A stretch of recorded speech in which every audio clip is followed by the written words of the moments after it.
ನಮಸ್ಕಾರ ಎಲ್ಲರಿಗೂ sir Janardhan sir ಮಾತಾಡ್ತಾ ಇರೋದು ಕುಶಲವೇ ಕ್ಷೇಮವೇ ಸೌಖ್ಯವೇ welcome back to Ganesh Karad Greek talks YouTube channel. Oh my god, ಈ ಚಾನಲಲ್ಲಿ ಎಷ್ಟೋ ದಿನ ಆದಮೇಲೆ ವಿಡಿಯೋ ಬರ್ತಾ ಇರೋದು. ಇಂಡಿಯಾ ವರ್ಸಸ್ ಶ್ರೀಲಂಕಾ ಸೀರೀಸು ಕರೆಕ್ಟಾಗಿ ಕವರ್ ಮಾಡಲಿಕ್ಕಾಗಲಿಲ್ಲ. ಯಾಕಂತಂದರೆ ಹೆಲ್ತ್ ಇಶ್ಯೂ ಇಂದ ನಾನು ಕಮ್ಯುನಿಟಿ ಟ್ಯಾಬಲ್ಲಿ ಮೆನ್ಷನ್ ಮಾಡಿದ್ದೇನೆ ಯಾಕೆ ಶ್ರೀಲಂಕಾ ಸೀರೀಸ್ ವಿಡಿಯೋ ಬರಲಿಲ್ಲ ಅಂತ. ಬೀಟ್ ಹಾಕಿ ಅಂತೂ ಇಂತೀಗ ವಿಡಿಯೋ ಮಾಡ್ತಾ ಇದ್ದೇನೆ. ಭಾರಿ ಖುಷಿ ಆಗ್ತಾ ಉಂಟು. ಸುಮಾರು ದಿನಗಳ ನಂತರ ಈ ಚಾನಲಲ್ಲಿ ವಿಡಿಯೋ ಮಾಡ್ತಾ ಇರೋದಕ್ಕೆ ನೀವು ಕೂಡ ಕಾದು ಸುಸ್ತಾಗಿ ಹೋಗಿ ಇದೆಂಥ ಚಾನಲ್ ಮಾರ ಅಂತ ಬೈಕೊಂಡಿರ್ಬೋದು. ಬಟ್ ಎನಿವೇಸ್ ಅದೆಲ್ಲ ಬಿಟ್ಟಾಕಿ ನಾಳೆಯಿಂದ ಯುದ್ಧ ಸ್ಟಾರ್ಟ್. ಇಂಡಿಯಾ ವರ್ಸಸ್ ಬಾಂಗ್ಲಾದೇಶ ಯುದ್ಧ ನಡೀತಾ ಉಂಟು. ಹೌದಾ ಬ್ರೋ, ಯಾವ ನ್ಯೂಸಲ್ಲಿ ಬಂದಿದೆ ಬ್ರೋ? ನಂಗೆ ಗೊತ್ತೇ ಇಲ್ಲ. ಇದು ಕ್ರಿಕೆಟ್ ಚಾನಲ್ಲ, ಕ್ರಿಕೆಟ್ ಬಿಟ್ಟು ಬೇರೆ ಅಂತಾರೆ ನಾವು ಮಾತಾಡ್ತೇವೆ. ಇಲ್ಲಲ್ಲ, ನಾಳೆಯಿಂದ India versus Bangladesh first test ಚೆನ್ನೈಯಲ್ಲಿ ನಡೀತಾ ಉಂಟು. ಚೆನ್ನೈ ಪಿಚ್ ಅಂತಂದರೆ ಓಹೋ ಬಾಲ್ ಗಿರ ಅಂತ ತಿರುಗ್ತದೆ ಅಂತ ಸ್ವಲ್ಪ ನೀವು ಅಂದ್ಕೊಳ್ತಾ ಇರ್ಬೋದು. ಅಂದುಕೊಳ್ಳೋದು ಅಂತ ಅದು ತಿರುಗ್ತದೆ. Spin pitch, for sure spin pitch. First ಬಾಂಗ್ಲಾದೇಶದ ಬಗ್ಗೆ ಮಾತಾಡುವ. ಬಾಂಗ್ಲಾದೇಶ ಐತಿಹಾಸಿಕ ಟೆಸ್ಟ್ ಸರಣಿ ವಿನ್ ಆಗಿ ಬಂದಿದೆ. ಎಲ್ಲಿ ವಿನ್ ಆದದ್ದು? ಪಾಕಿಸ್ತಾನಕ್ಕೆ ಹೋಗಿ ಪಾಕಿಸ್ತಾನದವರ ಮೇಲೆ 2-0 ಅಂತರದಿಂದ ಟೆಸ್ಟ್ ಸರಣಿ ವಿನ್ ಆಗಿ ಪಾಕಿಸ್ತಾನವನ್ನು ವೈಟ್ ವಾಶ್ ಮಾಡಿ ಟಾಟಾ ಬಾಯ್ ಬಾಯ್ ಅಂತ ಅವ್ರಿಗೆ ಹೇಳಿ ನಮ್ಮ ದೇಶಕ್ಕೆ ಬಂದು ಹಾಯ್ ಅಂತ ಇದ್ದಾರೆ. ಭಯಂಕರ ಐತಿಹಾಸಿಕ ವಿನ್ನಪ್ಪ ಅವರಿಗಂತೂ. ಅವರು ಇನ್ನೊಂದು 20 ವರ್ಷ ಆದರೂ 2-0 ಆ ವಿಕ್ಟ್ರಿಯನ್ನು ನೆನಪು ಮಾಡಿಕೊಳ್ತಾರೆ. ಓ ಮೈ ಗಾಡ್ ಅಂತ. ಯಾಕಂತಂದರೆ ಫಸ್ಟ್ ಟೆಸ್ಟಲ್ಲಿ ಏನು 448 ರನ್ನು ಪಾಕಿಸ್ತಾನ ಹೊಡೆದು ಸಹ ಸೋತರು. ಫಸ್ಟ್ ಇನ್ನಿಂಗ್ಸಲ್ಲಿ 448 ಹೊಡೆದ್ರೆ ಬಾಂಗ್ಲಾದೇಶ 565 ಹೊಡಿತು. ಮುಷ್ಫಿಕರ್ ರಹೀಮ್ 191 ಹೊಡೆದು ಭಯಂಕರ 10 ವಿಕೆಟಿಂದ ವಿನ್ ಆದರು first test. Second test match Pakistan first innings 272 ಹೊಡೆದ್ರೆ ಇವ್ರದ್ದು ಬಾಂಗ್ಲಾದೇಶದವ್ರದ್ದು ಫಸ್ಟ್ ಇನ್ನಿಂಗ್ಸ್ 26 ರನ್ನಿಗೆ 6 ವಿಕೆಟ್ ಡಮಾರ್. ಅಯ್ಯಯ್ಯೋ, ಇದು ಫಸ್ಟ್ ಟೆಸ್ಟ್ ಅಲಕ್ ಬುಲ್ಕಲ್ಲಿ ವಿನ್ ಆದಂತ ಕಾಣ್ತದೆ ಅಂತ ನಾವೆಲ್ಲರೂ ಅಂದುಕೊಂಡ್ರೆ ಅದಾದಮೇಲೆ ಲಿಟ್ಟನ್ ದಾಸ್ ಅವರು ಲಿಟ್ಟಾಗಿ ಆಡಿ ಅವ್ರಿಗೇನು ಪಾಕಿಸ್ತಾನಕ್ಕೆ ಲೀಡ್ ಸಿಕ್ಕಿದೆ ಜಸ್ಟ್ 12 ರನ್ನು. ಅದಾದಮೇಲೆ ಮತ್ತೆ ಪುನಃ ಅವರಿದು ಪಾಕಿಸ್ತಾನದ ಸೆಕೆಂಡ್ ಇನ್ನಿಂಗ್ಸ್ ದಬ ಅಂತ ವಿಕೆಟ್ ಹೋಯಿತು. ಮತ್ತು 185ನ ಟಾರ್ಗೆಟ್ ಇತ್ತು ಬಾಂಗ್ಲಾದೇಶಕ್ಕೆ. 4 ವಿಕೆಟಲ್ಲಿ ಹೊಡೆದಾಕಿದ್ರು. 2-0 ಅಂತರದ ಐತಿಹಾಸಿಕ ಜಯ ಬಾಂಗ್ಲಾದೇಶಕ್ಕೆ ಸಿಕ್ಕಿತ್ತು. ಆ ಒಂದು ಜಯದ ಕಾನ್ಫಿಡೆನ್ಸ್ ಇಟ್ಕೊಂಡು ಭಾರತಕ್ಕೆ ಬಂದಿದೆ ಬಾಂಗ್ಲಾದೇಶ ತಂಡ. ಆನ್ ದಿ ಅದರ್ ಹ್ಯಾಂಡ್ ನಮಗೆ ಗೊತ್ತುಂಟಲ್ಲ, ನಾವು ಶ್ರೀಲಂಕಾಕ್ಕೆ ಹೋದೆವು, T20 ಸೀರೀಸ್ ವಿನ್ ಆದೆವು. ಬಟ್ ODI ಸೀರೀಸು ಅಯ್ಯಯ್ಯೋ ಸೋತು ಭಾರಿ ಶಾಕಿಂಗ್ ಡಿಫೀಟ್. ಭಾರತ ಶ್ರೀಲಂಕಾ ಮೇಲೆ ODI ಸೀರೀಸ್ ಸೋತದ್ದು ಅದು ಸಹ ರೋಹಿತ್ ಶರ್ಮಾ ಮತ್ತು ವಿರಾಟ್ ಕೊಹ್ಲಿ ಎಲ್ಲ ಇರುವಾಗ ಅಂತೆಲ್ಲ ಎಲ್ಲರೂ ಸಹ ಭಾರಿ ಟೀಕೆ ಟಿಪ್ಪಣಿಗಳು ಬಂತು. ಬಟ್ ಕ್ರಿಕೆಟಲ್ಲಿ ಈ ಥರದ ಕೆಲವೊಂದು ಅಚಾನಕ್ಕಾಗಿ ಈ ಥರದ ಸೋಲು ದೊಡ್ಡ ತಂಡಗಳಿಗೆ ಸಿಗ್ತದೆ. ಅದನ್ನು ಜಾಸ್ತಿ ತಲೆ ಕೆಡಿಸ್ಕೊಳ್ಬಾರ್ದು. ಈವನ್ ಇನ್ಕ್ಲೂಡಿಂಗ್ ಹೆಡ್ ಕೋಚ್ ಇವಾಗ ಏನಾಗಿದ್ದಾರೆ ಗೌತಮ್ ಗಂಭೀರ್ ಅವರು, ಆ ಒಂದು ಸೋಲನ್ನು ಅಷ್ಟು ಸೀರಿಯಸ್ ಆಗಿ ತಗೊಂಡಿಲ್ಲ ಅಂತ ನಾನು ಅಂದ್ಕೊಳ್ತೇನೆ. ಆ ಸೋಲನ್ನು ಅಷ್ಟು ಸೀರಿಯಸ್ ಆಗಿ ತಗೊಳ್ಳೂ ಕೂಡ ಬಾರದು. ಕೆಲವೊಂದು ಸಲ ಹೀಗೆ ಸೋಲು ಆಗ್ತದೆ. ಆ್ಯಂಡ್ ಅವರು ಭಾರತ 3 ಮ್ಯಾಚಲ್ಲಿ ಸಹ ODI ಸೀರೀಸಲ್ಲಿ ಸೆಕೆಂಡ್ ಬ್ಯಾಟಿಂಗ್ ಮಾಡಿದಂತ ಅಂದ್ಕೊಳ್ತೇನೆ. ಸೆಕೆಂಡ್ ಬ್ಯಾಟಿಂಗ್ ಟೈಮಲ್ಲಿ ಭಯಂಕರ ಬಾಲ್ ತಿರುಗ್ತಾ ಇತ್ತು, ಪಿಚ್ ಒಳ್ಳೆ ಇರಲಿಲ್ಲ. ಅದೆಲ್ಲ ಕಂಡೀಷನ್ ಇದ್ದದ್ರಿಂದಾಗಿ ಓಕೆ ಭಾರತ ODI ಸೀರೀಸ್ ಸೋತಿತ್ತು. ಈಗ ಬಟ್ WTC 3ಯಲ್ಲಿ ಟೆಸ್ಟ್ ಕ್ರಿಕೆಟಲ್ಲಿ WTC 3 ಪಾಯಿಂಟ್ಸ್ ಟೇಬಲಲ್ಲಿ ಫಸ್ಟ್ ಪ್ಲೇಸಲ್ಲಿ ಇರೋದು ಯಾರು ನಾವೇ. ಭಾರತ ತಂಡ ಫಸ್ಟ್ ಪ್ಲೇಸಲ್ಲಿದೆ, ಬಾಂಗ್ಲಾದೇಶ ತಂಡ 4ನೇ ಸ್ಥಾನದಲ್ಲಿದೆ. ಈಗ ಇವರ ನಡುವೆ ಟೆಸ್ಟ್ ಸೀರೀಸ್ ನಡೀತಾ ಉಂಟು. ನಾಳೆಯಿಂದ ಸ್ಟಾರ್ಟ್ ಆಗ್ತದೆ. ಭಾರತದ ಪ್ಲೇಯಿಂಗ್ 11 ಏನಿರ್ಬೋದು ಈಗಲೇ ಹೇಳ್ತೇನೆ. ಸುಮಾರು ಕಮೆಂಟ್ ನೋಡ್ತಾ ಇದ್ದೆ, ಇದು ಏನು ಟೆಸ್ಟ್ ಸ್ಕ್ವಾಡ್ ಅನೌನ್ಸ್ ಆದಾಗ ಗಾಯಕ್ವಾಡ್ ಅವರಿಗೆ ಮೋಸ ಆಗಿದೆ ಹಾಗೆ ಹೀಗೆ ಅಂತ. ಗಾಯಕ್ವಾಡ್ ಅವ್ರನ್ನ ಆಡಿಸ್ಬೇಕು ಅಂತಂದರೆ ಐದರ್ ಓಪನಿಂಗ್ ಆಡಿಸ್ಬೇಕು ಅಥವಾ 1 ಡೌನ್ ಆಡಿಸ್ಬೇಕು. ಅದಾದಮೇಲೆ ಎಲ್ಲಿ ಸಹ ಪ್ಲೇಸ್ ಇಲ್ಲ. ಗಿಲ್ ಅವರು ವೈಸ್ ಕ್ಯಾಪ್ಟನ್ ಆಗಿರೋದ್ರಿಂದಾಗಿ ಗಿಲ್ ಅವರು ಪ್ಲೇಯಿಂಗ್ 11ನಲ್ಲಿ ಇದ್ದೇ ಇರ್ತಾರೆ. ಕರೆಕ್ಟಾ? ಅವರು 1 ಡೌನ್ ಆಡ್ತಾರೆ. ಆ್ಯಂಡ್ ಓಪನಿಂಗ್ ರೋಹಿತ್ ಶರ್ಮಾ ಅವ್ರ ಜೊತೆ ಬರ್ತಾ ಇರೋವಂಥ ಯಶಸ್ವಿ ಜೈಸ್ವಾಲ್ ಅವರು ಯಶಸ್ವಿಯಾಗಿ ಆಡ್ತಾ ಇದ್ದಾರೆ ಟೆಸ್ಟ್ ಕ್ರಿಕೆಟಲ್ಲಿ.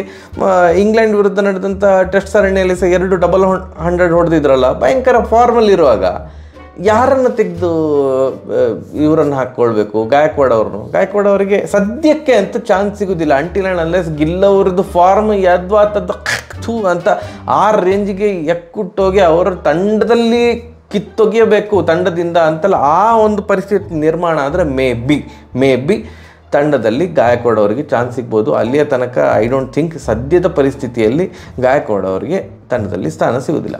ಓಕೆ, ಆ್ಯಂಡ್ ಏನು 15 ಜನರ ಸ್ಕ್ವಾಡ್ ಅನೌನ್ಸ್ ಮಾಡಿದಾಗ ಯಶ್ ದಯಾಳ್ ಅವರು ಕೂಡ ಒಂದು ಸರ್ಪ್ರೈಸಿಂಗ್ ಎಂಟ್ರಿ. ಯಶ್ ದಯಾಳ್ ಮತ್ತು ಆಕಾಶ್ ದೀಪ್ ಆದರೂ ಒಂದು ಟೆಸ್ಟ್ ಮ್ಯಾಚ್ ಆಡಿದ್ದಾರೆ. ಬಟ್ ಯಶ್ ದಯಾಳ್ ಅವರಿಗೆ ಓ ಮೈ ಗಾಡ್, ಏನು RCB ಕೋಟ ಗೀಟ್ ಅಂತೆಲ್ಲ ಏನು ಬರಲಿಲ್ಲ. ಇಲ್ಲದಿದ್ದರೆ KKR ಇಂದ ಅಪ್ಪಿ ಯಾರು ಸಿಲೆಕ್ಟ್ ಆದರು, ಇದು KKR ಕೋಟ, ಗಂಭೀರ್ ಸೆಲೆಕ್ಟ್ ಮಾಡಿದ್ದು ಹಾಗೆ ಹೀಗೆ ಅಂತ. ಬಟ್ ಯಶ್ ದಯಾಳ್ ಸೆಲೆಕ್ಟ್ ಆಗಿದ್ದಕ್ಕೆ ಏನೋ ಆ ಥರದ್ದೇನೋ ಒಂದು ಆಪಾದನೆ ಕೇಳಿ ಬರಲಿಲ್ಲ. But can he make it to playing 11 ಅದು ನೋಡುವ. ನನ್ನ ಪ್ರಕಾರ ಪ್ಲೇಯಿಂಗ್ 11 ಈ ಥರ ಇರ್ತದೆ. ಎಲ್ರಿಗೂ ಗೊತ್ತುಂಟು, ಓಪನಿಂಗ್ ಕಾಂಬಿನೇಷನ್ ರೋಹಿತ್ ಶರ್ಮಾ ಮತ್ತು ಯಶಸ್ವಿ ಜೈಸ್ವಾಲ್ ಅವರು ಇರ್ತಾರೆ. ಅದಾದಮೇಲೆ ಅವರು ವೈಸ್ ಕ್ಯಾಪ್ಟನ್ ಗಿಲ್ ಅವರು ಇರ್ತಾರೆ. ಅದಾದಮೇಲೆ ವಿರಾಟ್ ಕೊಹ್ಲಿ ಅವರು ಇರ್ತಾರೆ. ಅದಾದ ಮೇಲೆ KL ರಾಹುಲ್ ವರ್ಸಸ್ ಸರ್ಫರಾಜ್ ಖಾನ್ ಭಯಂಕರ ಕಾಂಪಿಟೇಷನ್ ಉಂಟು. ಬಟ್ ಅಂದರೆ ಸರ್ಫರಾಜ್ ಖಾನ್ ಅವರು ಚಂದ ಮಾಡಿ ಆಡಿದರೆ ಸಿಕ್ಕ ಅವಕಾಶ. ಬಟ್ KL ರಾಹುಲ್ ಅವರಿಗೆ ಭಯಂಕರ ಎಕ್ಸ್ಪೀರಿಯೆನ್ಸ್ ಇರೋದ್ರಿಂದ ಅವರ ಕ್ರಿಕೆಟಿಂಗ್ ಕರಿಯರ್ ಸ್ವಲ್ಪ ಮೇಲೆ ಹೋಗಲಿ ಮಾರ್ರೆ, ಪಾಪ ಭಾರಿ ಪ್ರೆಷರಲ್ಲಿದ್ದಾನೆ ಹುಡುಗ ಅಂತ KL ರಾಹುಲ್ ಅವರಿಗೆ ಚಾನ್ಸ್ ಸಿಗುವಂತಹ ಒಂದು ಪ್ರೊಬ್ಯಾಬಿಲಿಟಿ ಭಾರಿ ಉಂಟು. 80% I think KL Rahul will play tomorrow ಅಂತ ನಂಗೆ ಅನ್ನಿಸ್ತಾ ಉಂಟು. ಅದಾದ ಮೇಲೆ ವಿಕೆಟ್ ಕೀಪರ್, ಹಾಗಾದ್ರೆ KL ರಾಹುಲ್ ವಿಕೆಟ್ ಕೀಪರ್ ಅಲ್ವಾ? No bro, KL Rahul wicket keeper ಅಲ್ಲ. ವಿಕೆಟ್ ಕೀಪರಲ್ಲಿ ಪಂತ್ ಇದ್ದಾರಲ್ಲ. ಟೆಸ್ಟ್ ಕ್ರಿಕೆಟ್ಗೆ ಪಂತ್ ನಿಜವಾದ ಎಕ್ಸ್ ಫ್ಯಾಕ್ಟರ್ ಪ್ಲೇಯರ್. ಮ್ಯಾಚನ್ನು ಹೇಗೆ ಬೇಕಾದ್ರೆ ಟರ್ನ್ ಮಾಡುವಂಥ ಆಟಗಾರ. ನನಗೆ T20 ODI ಮತ್ತು ಟೆಸ್ಟಲ್ಲಿ ಪಂತ್ ಅವರು ಟೆಸ್ಟಲ್ಲಿ ಭಾರಿ ಇಷ್ಟ ಆಗ್ತಾರೆ. ಸೊ ಪಂತ್ ಖಂಡಿತವಾಗಿ ಸಹ ಪ್ಲೇಯಿಂಗ್ 11ನಲ್ಲಿ ಚಾನ್ಸ್ ತಗೊಳ್ತಾರೆ. ಸರ್ಫರಾಜ್ ಖಾನ್ ಅವರಿಗೆ ಹೇಗೆ ಚಾನ್ಸ್ ಸಿಗೋದಿಲ್ಲ ಅಂತ ಅಂದ್ಕೊಂಡಿದ್ರು, ಹಾಗೆ ಧ್ರುವ್ ಜುರೇಲ್ ಅವರಿಗೆ ಚಾನ್ಸ್ ಸಿಗೋದಿಲ್ಲ. ಅವರೊಂಥರ ಬ್ಯಾಕಪ್ ಕೀಪರ್ ಆಗಿ ಸುಮ್ಮನೆ ಬೆಂಚಲ್ಲಿ ಕೂತಿರ್ತಾರೆ ಅಂತ ಅಂದ್ಕೊಂಡಿದ್ದಾರೆ.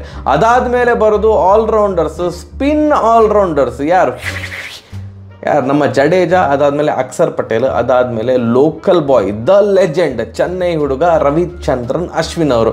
ಅಕ್ಷರ್ ಪಟೇಲ್ ಅವರು ಕುಲ್ದೀಪ್ ಯಾದವ್ ಅಲ್ವಾ ಅಂತ ನೀವು ಕೇಳ್ಬೋದು. ನೋಡಿ, ಭಾರತ ನನ್ನ ಪ್ರಕಾರ ಇದೆಲ್ಲ ನನ್ನ ಒಂದು ಒಪಿನಿಯನ್. ಭಾರತ ಬ್ಯಾಟಿಂಗನ್ನು ಭಯಂಕರ ಸ್ಟ್ರಾಂಗ್ ಮಾಡಬೇಕು ಅಂತ ಡಿಸೈಡ್ ಮಾಡಿಕೊಂಡಿರ್ಬೋದು. ಯಾಕಂದರೆ ಸ್ಪಿನ್ ಪಿಚ್ಚಲ್ಲಿ ಹೇಳಲಿಕ್ಕೆ ಆಗೋದಿಲ್ಲ. ಟಾಪ್ ಆರ್ಡರ್ ಎಲ್ಲ ದಡಬಡ ಅಂತ ವಿಕೆಟ್ ಹೋದರೆ ಮಿಡ್ಲ್ ಆರ್ಡರ್ ಅಥವಾ ಲೋವರ್ ಮಿಡಲ್ ಆರ್ಡರು ಭಯಂಕರ ಚೆಂದ ಮಾಡಿ ಆಡಬೇಕಾಗಿರುವಂಥ ಪ್ರೆಷರ್ ಕ್ರಿಯೇಟ್ ಆಗ್ಬೋದು.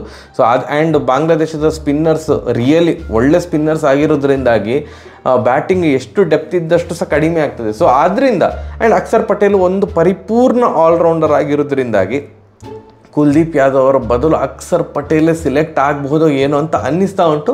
ಬಟ್ ಹೇಳಲಿಕ್ಕೆ ಆಗೋದಿಲ್ಲ. ಕುಲ್ದೀಪ್ ಯಾದವ್ರನ್ನ ಹಾಕ್ಕೊಳ್ಬೋದು. ನನ್ನ ಪ್ಲೇಯಿಂಗ್ 11ನಲ್ಲಿ ಸದ್ಯಕ್ಕೆ ರವೀಂದ್ರ ಜಡೇಜಾ, ಅಕ್ಷರ್ ಪಟೇಲ್ ಮತ್ತು ರವಿಚಂದ್ರನ್ ಅಶ್ವಿನ್ ಈ 3 ಜನ ಪ್ರಾಪರ್ ಆಲ್ರೌಂಡರ್ಸ್ ಇರ್ತಾರೆ. ಇಲ್ಲಿಯ ತನಕ ಬ್ಯಾಟಿಂಗೇ ಆಗಿ ಹೋಯ್ತಲ್ಲ ಮಾರ. ಕೊನೆಗೆ 2 fast bowlers, it is Bumrah and Siraj.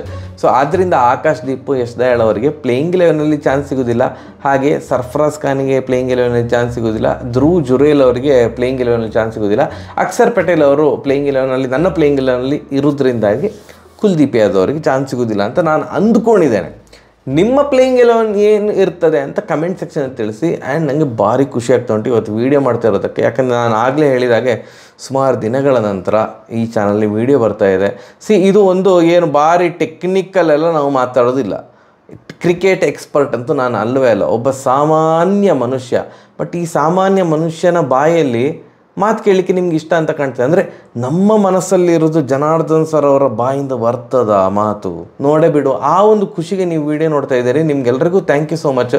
ನಾವು ಹೊರಗಡೆ ಎಲ್ಲ ಹೋದಾಗ ತುಂಬ ಜನ ಮಾತಾಡಿಸ್ತಾರೆ, ನಿಮ್ದು ಆ ವಿಡಿಯೋ ನೋಡ್ತೀನಿ, ಈ ವಿಡಿಯೋ ನೋಡ್ತೀನಿ, ಕ್ರಿಕೆಟ್ ವಿಡಿಯೋ ಭಾರಿ ಇಷ್ಟ ಅಂತ ಸುಮಾರು ಜನ ಮಾತಾಡ್ತಾರೆ. ಆಗ ಅಂದ್ಕೊಳ್ಳೋದು ನಾನು, ಪರವಾಗಿಲ್ಲ ಮಾರ್ರೆ, ಇದು ಜನಕ್ಕೆ ರೀಚ್ ಆಗಿದೆ ಅಂತ. ಕ್ರಿಕೆಟ್ ಎಕ್ಸ್ಪರ್ಟ್ಸು ವಿಜಯ್ ಭಾರದ್ವಾಜ್, ಜಾನಿ ಸರ್ ಎಲ್ಲ ಇದ್ದಾರೆ, ಅವ್ರದ್ದು ಚಾನಲ್ ಉಂಟು DRS. ಅಲ್ಲಿ ಅವರು ಏನು ಹೇಳೋದು, ಟೆಕ್ನಿಕಲ್ ಆಗಿ ಮಾತಾಡ್ತಾರೆ ಅಲ್ವಾ. ಟೆಕ್ನಿಕಲ್ ಆಸ್ಪೆಕ್ಟಿಂದ ಅವರು ಕ್ರಿಕೆಟ್ ಪಂಡಿತರಾಗಿರೋದ್ರಿಂದ ಅವರು ತುಂಬ ನಾಲೆಜಬಲ್ ಪರ್ಸನ್, ಅವರು ಮಾತಾಡ್ತಾರೆ. ಈ ಚಾನಲ್ ಏನಿದೆ ಇದು ಒಂದು ಕ್ರಿಕೆಟ್ ಅಭಿಮಾನಿಯಾಗಿ ನಾವು ಮಾತಾಡ್ತಾ ಇರೋದು. ಸೊ ಅದು ಅಂದರೆ ಅದು ನಂಬರ್ 1, ಅದಕ್ಕೆ ಕಾಂಪಿಟೇಷನ್ ಇಲ್ಲ DRSಗೆ. ಬಟ್ ಅದರ ನಂತರ DRS ನಂತರ ಜನ ಈ ಚಾನಲ್ನ ಮೆಚ್ಚಿರುತ್ತೆ. ನಂಗೆ ಭಾರಿ ಖುಷಿಯ ವಿಚಾರ. ಸೊ ನಂಗೆ ಈ ವಿಡಿಯೋದಲ್ಲಿ ಮಾತಾಡಬೇಕಿತ್ತು, ಅಂದರೆ ಥ್ಯಾಂಕ್ಸ್ ಅಂತ ಹೇಳಬೇಕಿತ್ತು. ನಿಮಗೆಲ್ರಿಗೂ ತುಂಬ ಹೃದಯದ ಧನ್ಯವಾದಗಳು. ನಾಳೆ ಮ್ಯಾಚ್ ಮುಗ್ದು, ಅಂದರೆ ಫಸ್ಟ್ ಡೇ ಮುಗ್ದ ಮೇಲೆ ವಿಡಿಯೋ ಖಂಡಿತ ಬರ್ತದೆ. ಈ ಟೆಸ್ಟ್ ಮ್ಯಾಚ್ ಇದು, ಈ ಟೆಸ್ಟ್ ಸೀರೀಸ್ ಇದು, ಎಲ್ಲ ಡೇಯನ್ನು ನಾನು ಕವರ್ ಮಾಡ್ತಾ ಇದ್ದೇನೆ. ಸರಿ, ಹಾಗಾದ್ರೆ ಬರುವ, ನಾಳೆ ಸಿಗುವ. ನಮಸ್ಕಾರ.